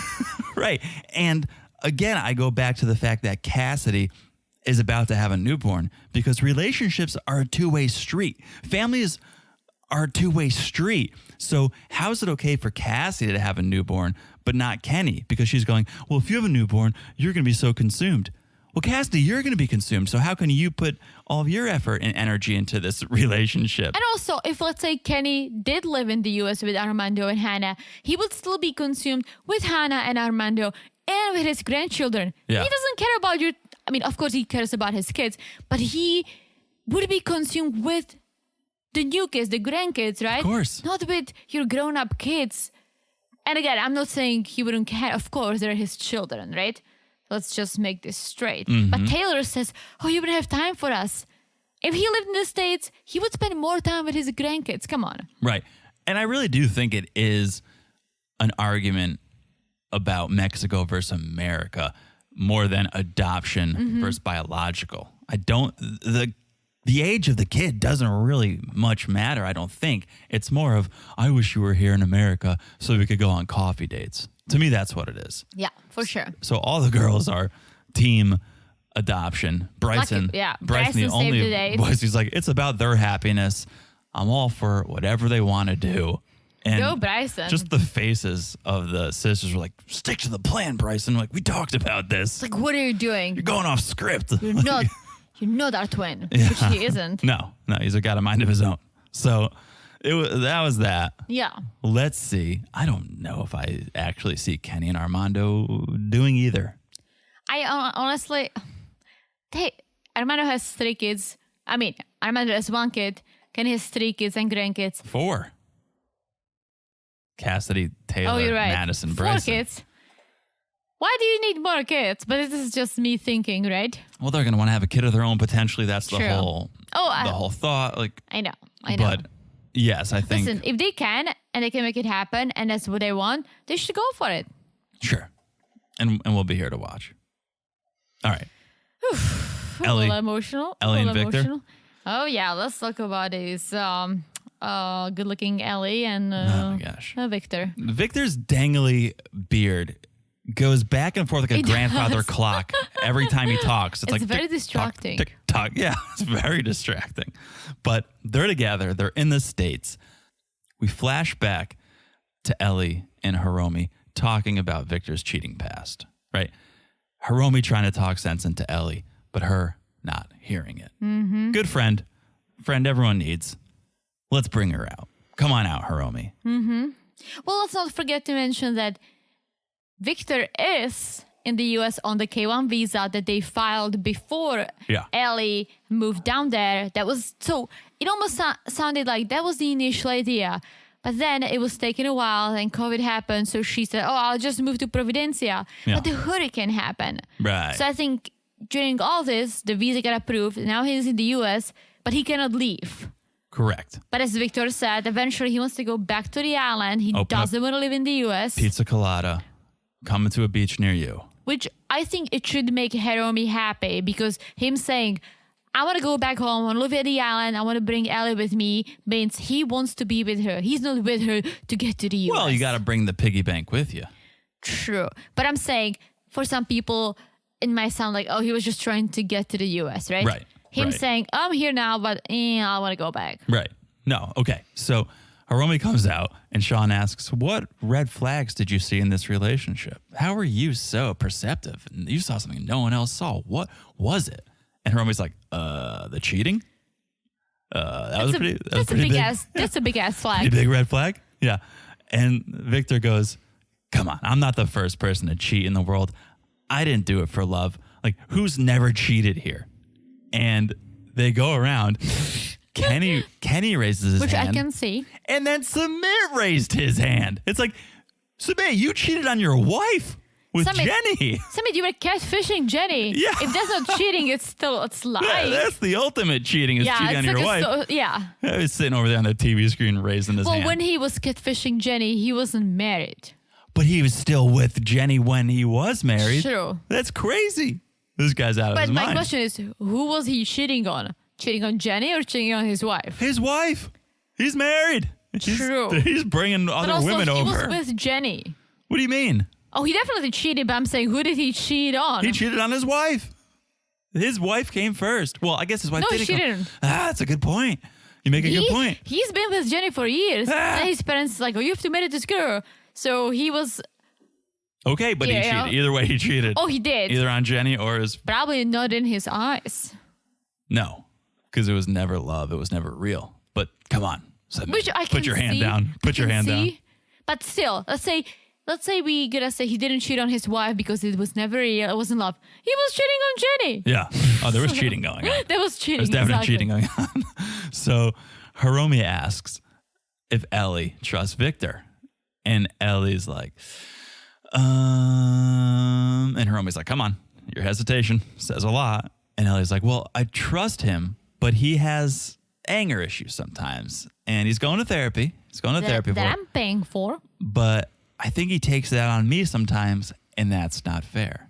That sounds really red flaggy. Very red flaggy, very disturbing, and it concerns me a little because, first of all, anger and trust, I don't think they necessarily go hand in hand. So when it's asked, do you trust him? And you go, well, he's got anger issues. I'm like, well, you could still be very trustworthy and have a temper or If anger someone issues. has anger issues so big that he needs a therapy and you guys are not even married or you don't even have like a long-term relationship, that's a big red flag. Maybe I could understand if someone's together for 20 years and something happens and then the guy or the girl need a therapy because they cannot control their emotions, right?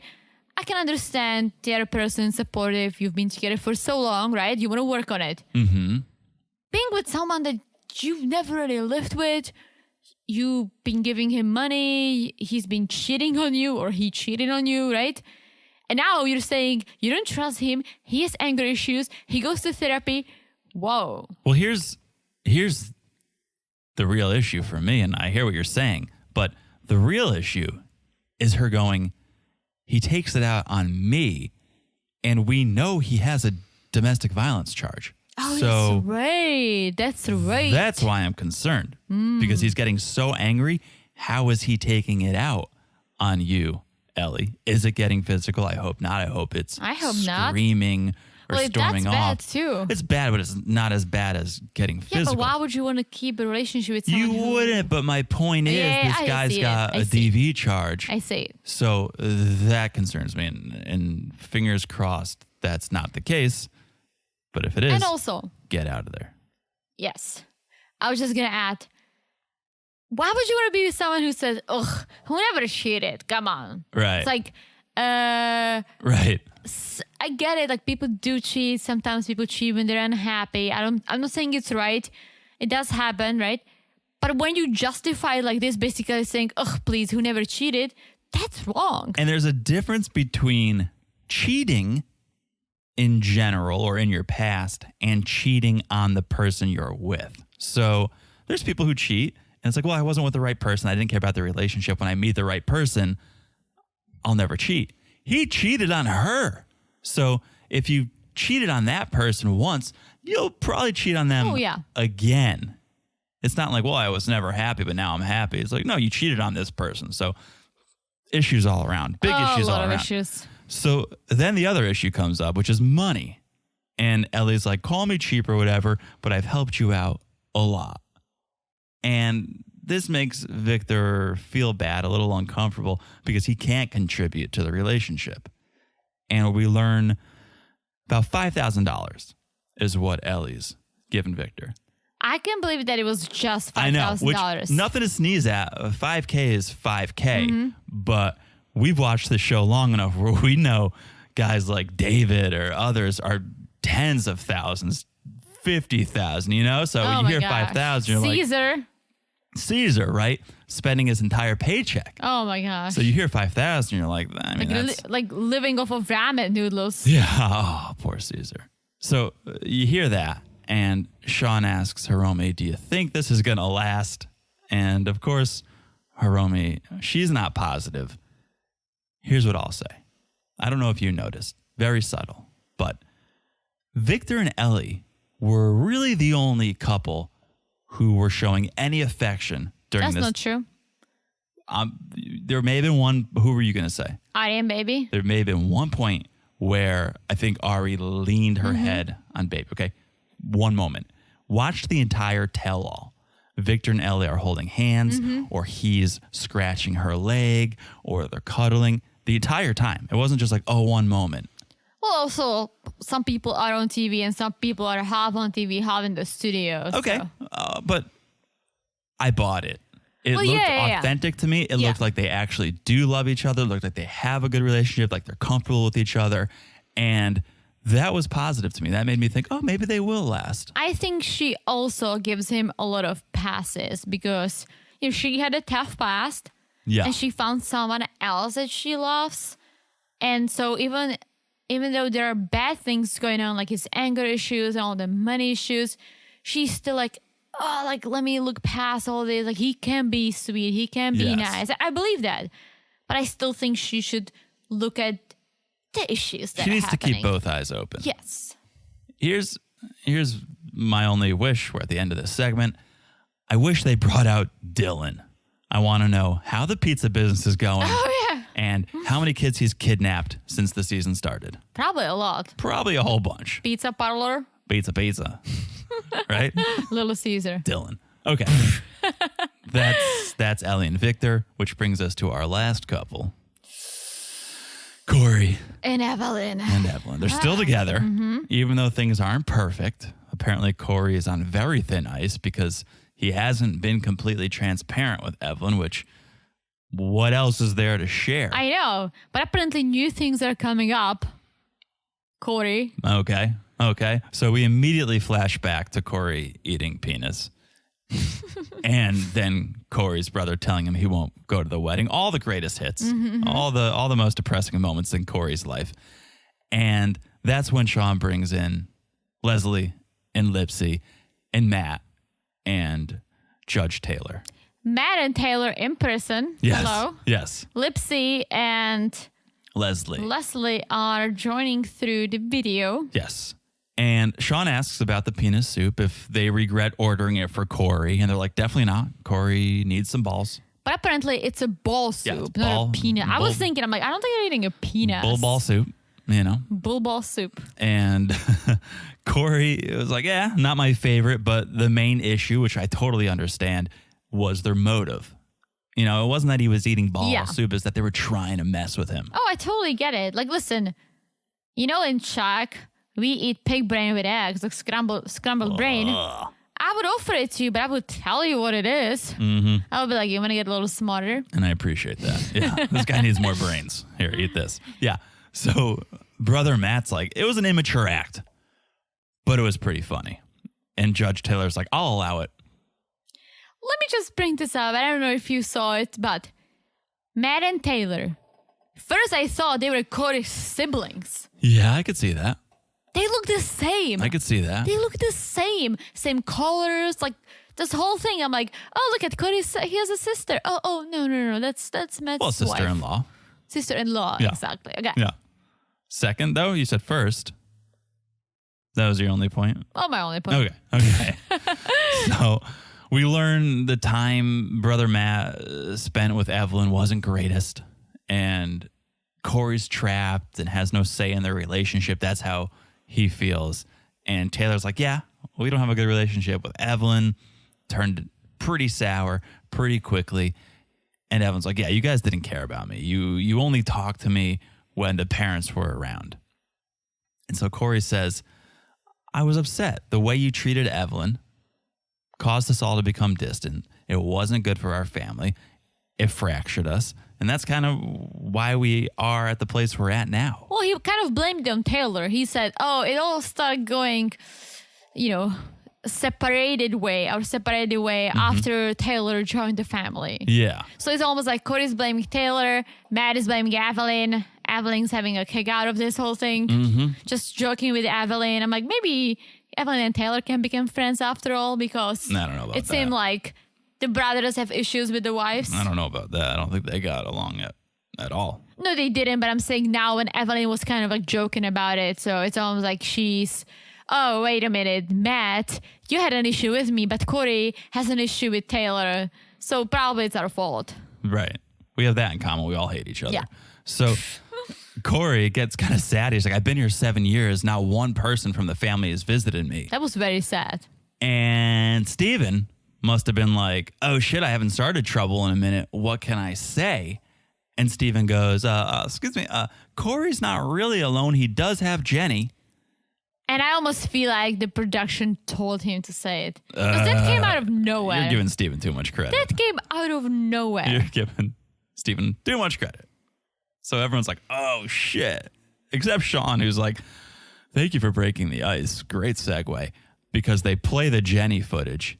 And you see Evelyn in that little box in the picture-in-picture in the corner looking so pissed. She starts hitting. She starts hitting Corey. And it would have been a hilarious segment if, like, while they're playing that recap footage, you just see Evelyn, like, WWF wrestling Corey in the bottom corner, like, dragging him across the screen, hitting him over the head with a foldable chair. Well, I think she hit him enough. And then she basically said, I want to throw up. I want to throw up. Yeah. Which is, I get it, but it's a little immature to say that, because she knew about this. And I get it. Seeing it's a little different. For sure. But yeah, I would probably be pissed too.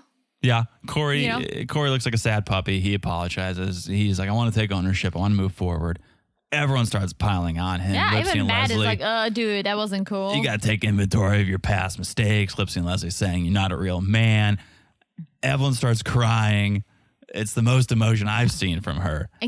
And she's calling the relationship toxic, which I'm like, it is toxic, but the fact that you But on your acknowledge it, side, yeah. and not even saying, "Oh, our relationship became toxic." She said, "The past couple of years, our relationship has been toxic." Yeah. That's bad. Look in the mirror, Evelyn. Though I think you have a large part to do with that. So Sean asks Steven his thoughts. And finally, Steven gets some awareness because he's like, I'm not one to condemn right now. Good. He finally smartens up, right?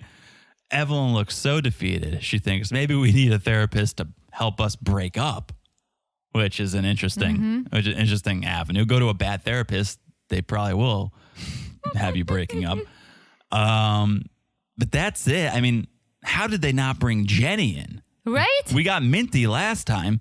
No Jenny. Very true. Very true. We could have spiced this tell all up with a little bring Jenny. cameo Oh my from gosh. Jenny. And that's why it was just one part. Just And one tell. thank goodness. I'm glad they didn't stretch this Yeah. into two. One was more than enough. True. Listen, it had its spicy moments, but it didn't live up to the hype. That's for sure. But next up is Before the 90 Days. I cannot wait. We are excited. New couple, all new couples, right? All new couples except for Soldier Boy. Well, But it's still a new listen, couple. It's just him. him, but a new old lady. I'm freaking here for it. Absolutely here for it. So here for it. So excited. Coming next Sunday. Ooh. So stay tuned for that. Hope you guys are excited for that. Thank you guys for listening to this recap. We hope you enjoyed. Hope you enjoyed the season. But we're excited. We're excited for what's next. So make sure you guys follow us on Instagram. Again, check the show notes. We'll be updating that Instagram soon. Make sure you guys follow the podcast. It's so easy to do. Wherever you're listening, look down and smash that follow button. Yeah, guys, smash it out. It's as hot as the new season, or at least it looks like hopefully it. It's hot. Hopefully it's hot. And thank you again for the reviews. A little tongue-tied there. Well, it's been a long season. What was it said, Professor? Poor Professor. I'm sorry, poor Professor. We love the review. Thank you so much. Don't Yes. play this podcast to the kids. Nah, well, Although, maybe listen, don't. we're pretty nice. Got a couple Pretty more nice, listeners. you Yeah. know? So thank you, Poor Professor. And if you haven't left a review, please do. Really helps us out. And if you're teaching writing, have your kids write us some reviews. Oh, look at that. A little good exercise. Thank you, guys. All Thank right. you. And don't forget, the name is changing on Tuesday the 7th. So if you're listening on Tuesday, it's under a new name. We're married to reality. Look Married at us. to reality. Look at us. If you're fast and you're listening on Monday night, Still crazy. still crazy in love. All right. We have said it all. I think I've said it all. Have you said it all? Oh, I sure did. We have told all on this tell all, which means we will talk to you guys soon. Bye-bye. Bye-bye.